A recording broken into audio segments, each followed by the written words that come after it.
sarap. Katatapos ko lang kumain ng fishball, squid ball, at saka cheese stick. Sarap. Ang sarap ng anghang. Yung parang kumakagat-kagat lang sa dila. Hindi talaga yung manghang na mapapagano ka sa anghang, hindi. Uwi na sana ako, guys. Tapos na akong kumain. Tumawag tong anak ko. Bili daw ako ng Hydrite. Eto, balik na naman ako palengke.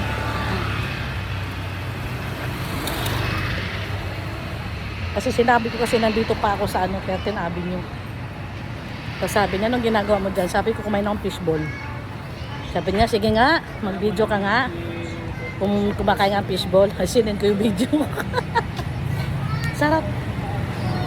Ako bihira akong kumain ng side street foods.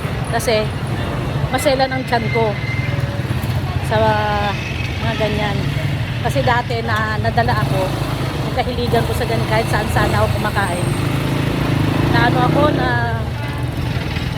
anong tawag nito? Yung nilagnat ako ng husto tapos naglagas yung buhok ko. Kalimutan ko. Hindi siya dengue. Basta. Tapos ano ako, yung sumasakit tiyan ko. Tapos nagtahi ako. Yun.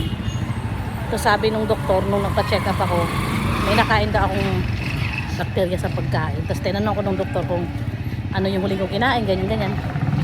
Sabi ko, Dok, yung ano, tusok-tusok doon sa ganito, ganyan-ganyan. Sabi niya, ay, may natsempohan ka, baka yung sauce. Kasi dati, ang uso kasi dati, sausaw. Isang bote sausaw. Lahat ng customer, sausaw. Eh, di katulad ngayon na sandok na, bawal na sausaw. Kaya mula noon, hindi na ako basta-basta kumakain sa street food. So ngayon, itong kinainan ko, kapitbahay lang naman namin, medyo malayla lang konti.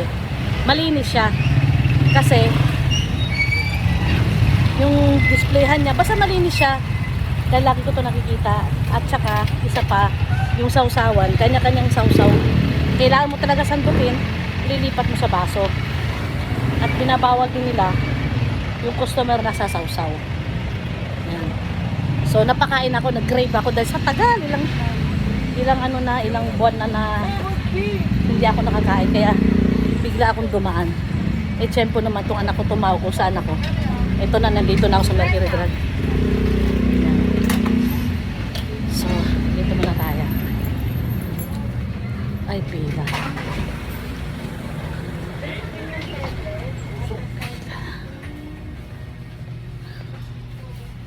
Pila.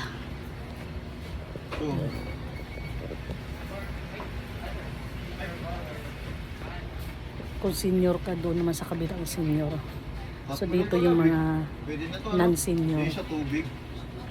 Dito ang pila. Ayan. Nandito, nasa ano? So mahaba ang pila. So tiyaga lang para makabili ng gamot. Dami bumibili ng gamot, ibig sabihin maraming nagkakasakit. So see you later guys, pagtapos ko ng bumili, Hydrite lang naman bibili ko, yun ang kailangan. So, bye for now. See you later.